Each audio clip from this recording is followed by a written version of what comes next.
আসসালামু আলাইকুম। সেনাপ্রধান জেনারেল ওয়াকারুজ্জামানের বক্তব্যকে ঘিরে দেশের গণ্ডি ছাড়িয়ে আন্তর্জাতিক গণমাধ্যমে নানান ধরনের বিশ্লেষণাত্মক প্রতিবেদন, মন্তব্য প্রতিবেদন উঠে আসছে। আমরা কেউ তার বক্তব্যের পক্ষে, কেউ বিপক্ষে নানান ধরনের যুক্তি উপস্থাপন করছি।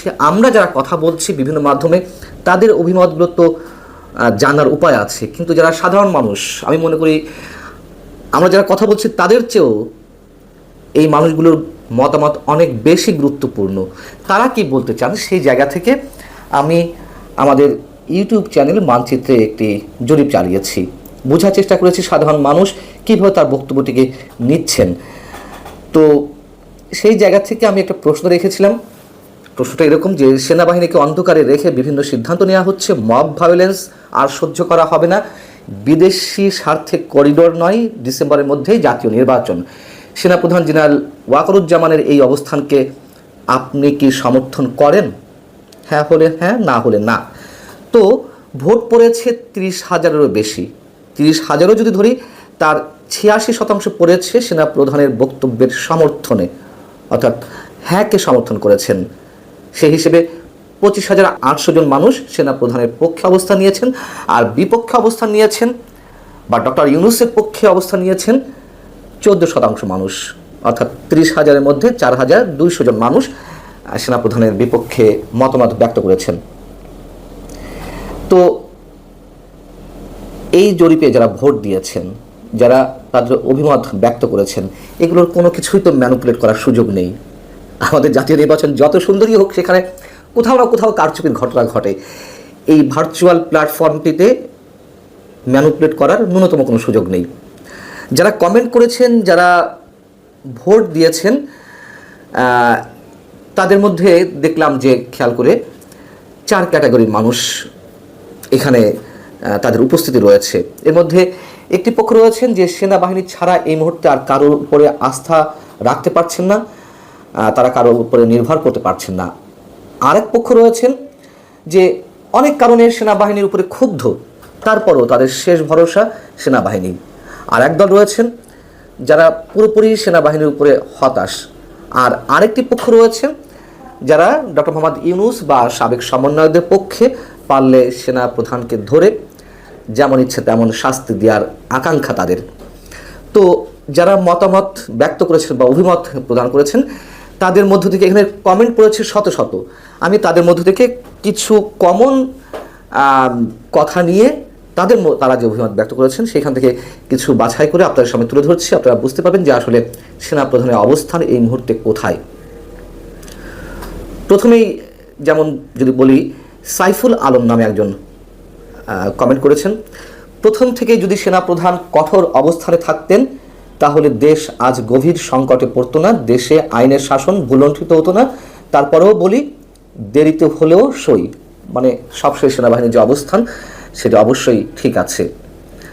আরেকজন একটি আইডি থেকে করেছেন, এখানে সরাসরি তার নাম নিয়ে একটা কোড নেম রয়েছে। তিনি বলছেন যে গত প্রায় 10 মাসের সেনাপ্রধানের অনেক দায় দায়িত্ব ছিল, কিন্তু উনি সেই দায় দায়িত্ব পালন করতে ব্যর্থ হয়েছেন। তবুও বর্তমানে উনি আস্থার প্রতীক।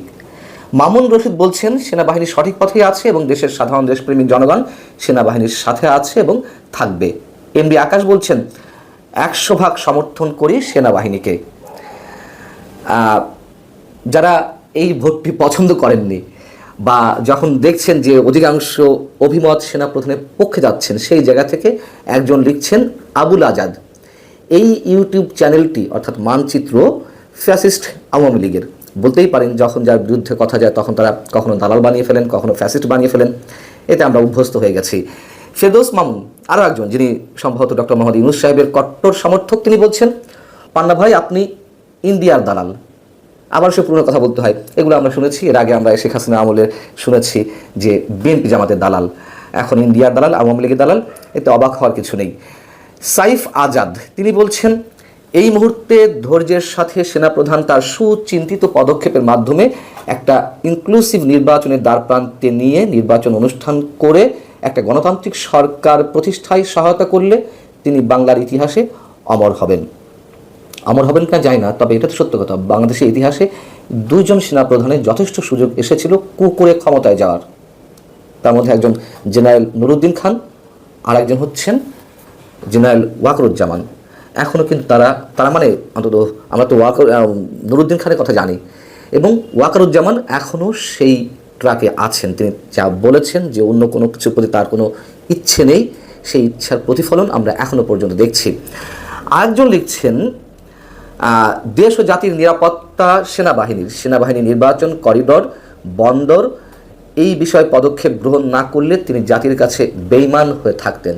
অর্থাৎ সেনাপ্রধান যে অবস্থান নিয়েছেন অবশ্যই সেটি দেশ এবং জাতির স্বার্থে অবশ্যম্ভাবী, এটি করা উচিত, সেটি বলার চেষ্টা করেছেন।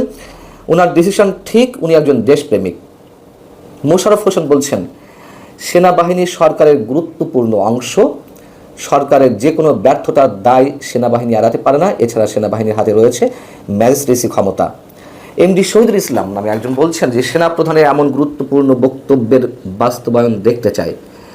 সেনাপ্রধানের প্রচণ্ড বিরোধী একজন লিখছেন, ABR একটা কোড নেম দিয়ে এই আইডিটা, সেখান থেকে বলা হচ্ছে ওয়াকার অনধিকার চর্চা করছেন, তাকে বরখাস্ত করে বিচারের আওতায় আনা জরুরি। তার মানে তিনি রাজনৈতিক বিষয়ে হস্তক্ষেপ করছেন, এমনটা অনেকে বলছেন। সে বিষয়ে আমি শেষের দিকে একটু কথা বলবো 2 লাইনে। এমডি আব্দুল আহাদ তিনি বলছেন, সেনাপ্রধান এখতিয়ার বহির্ভূত অপরাধ করে বসে আছেন, অর্থাৎ তিনিও বিরুদ্ধে বলছেন, দ্রুত চাকরুচ্যুত করে বিচারের কাঠগড়ায় নেওয়ার দাবি জানাচ্ছি। নাইম চৌধুরী লিখছেন, আমি সেনাপ্রধান হলেও একই বক্তব্য দিতাম। সবার আগে দেশ, কোনো কার্ডকে সুবিধা দেওয়ার সরকারের দায়িত্ব নয়, সেই স্বজনপ্রীতির বিরুদ্ধে অবস্থান নিলাম, সেটাই যদি আবার সিম্প্যাথির রূপে ফিরে আসে তাহলে কি করে হবে। অর্থাৎ আওয়ামী লীগের বিরুদ্ধে যে এত কথা বলা হচ্ছিল সেই একই ধরনের প্র্যাকটিস বা তার চেয়ে ভয়ঙ্কর কিছু যদি ফিরে আসে তাহলে আর পরিবর্তন কি হলো সেটি তিনি বলতে চেয়েছেন। আরও একজন বলছেন একটি কোড নেম আইডি থেকে, আমরা সাধারণ মানুষ বিশ্বাস করি আমাদের দেশপ্রেমিক সেনাবাহিনী থাকতে দেশের স্বার্থ বিরুদ্ধ কোনো সিদ্ধান্ত কার্যকর হবে না। এমডি মইনুল হোসেন বলছেন, এই 10 মাসে পুরো দেশের 12টা বাজায় এখন নতুন নাটক তৈরি হচ্ছে। শিক্ষা, অর্থনীতি, নিরাপত্তা, স্বাস্থ্যখাত সব জায়গায় মব সংস্কৃতির জনক এই ইউনূস সাহেব। মোশাররফ হোসেন লিখছেন, দেশকে রক্ষা করার জন্য 3 বাহিনীর প্রধানকে ধন্যবাদ। মোজাম্মেল করিম তিনি বলছেন, দেশকে ভালোবাসে এমন মানুষ এই সিদ্ধান্তকে অসমর্থন করতে পারে না। মাসুদ রানা বলছেন, এই সব সিদ্ধান্ত উনি 5 আগস্ট অর্থাৎ সেনাপ্রধান জেনারেল ওয়াকারুজ্জামান 5 আগস্টের আগেও নিয়েছেন, আবারও নিলেন। আল্লাহ সেনাবাহিনীকে সেই ক্ষমতা দাও দেশকে উদ্ধার করার। এখন বিষয় হচ্ছে, যারা বলছেন যে সেনাপ্রধান অনধিকার চর্চা করছেন, রাজনৈতিক বিষয়ে হস্তক্ষেপ করছেন, দেখুন এটি সত্য কথা, সেনাপ্রধান বা সেনাবাহিনীর কোনো ধরনের অধিকার নেই রাজনীতিতে হস্তক্ষেপ করার। কিন্তু এখন কি রাজনীতি চলছে? কোনো রাজনৈতিক সরকারের সময়, সেই যে সরকারই হোক, সেখানে সেনাবাহিনীর এ ধরনের মন্তব্য অবশ্যই আমরা একটু অন্য কিছু মিনিং দাঁড় করাতে পারি। কিন্তু এখন তো রাজনৈতিক সরকার নয়, এখন অন্তর্বর্তী সরকার, তত্ত্বাবধায়ক সরকার, অস্থায়ী সরকার, অন্তর্বর্তী সরকার, যেভাবে বলি না কেন, এই সব সরকারের সময় অবশ্যই সেনাবাহিনীর একটা গুরুত্বপূর্ণ রোল থাকে। আর সেখানে 5 আগস্ট সেনাপ্রধান জেনারেল ওয়াকারুজ্জামান সব দায়িত্ব নিজের কাঁধে তুলে নিয়েছিলেন। তো তিনি সেখানে অনধিকার নয়, তার অধিকারের বিষয়টি অ্যাপ্লাই করবেন না বাহিনীর পক্ষ থেকে। দেশ কোন অবস্থা যাচ্ছে না যাচ্ছে, আর একটা অস্থিতিশীল অবস্থায় যায় কিনা, বিদেশি শক্তির হস্তক্ষেপ ঘটে কিনা, বিদেশি বা আন্তর্জাতিক শক্তিগুলোর যেই স্বার্থসিদ্ধির খেলাই বাংলাদেশে ঘটার সম্ভাবনা রয়েছে, সেইখানে তিনি তার রোল প্লে করবেন না? অবশ্যই করবেন। আর যার কারণে 86% মানুষ তার পক্ষে অবস্থান নিয়েছেন, অন্তত মানচিত্রে যে জরিপটি চালানো হয়েছে সেখান থেকে বোঝা যাচ্ছে। ভালো থাকুন সবাই, আল্লাহ হাফিজ।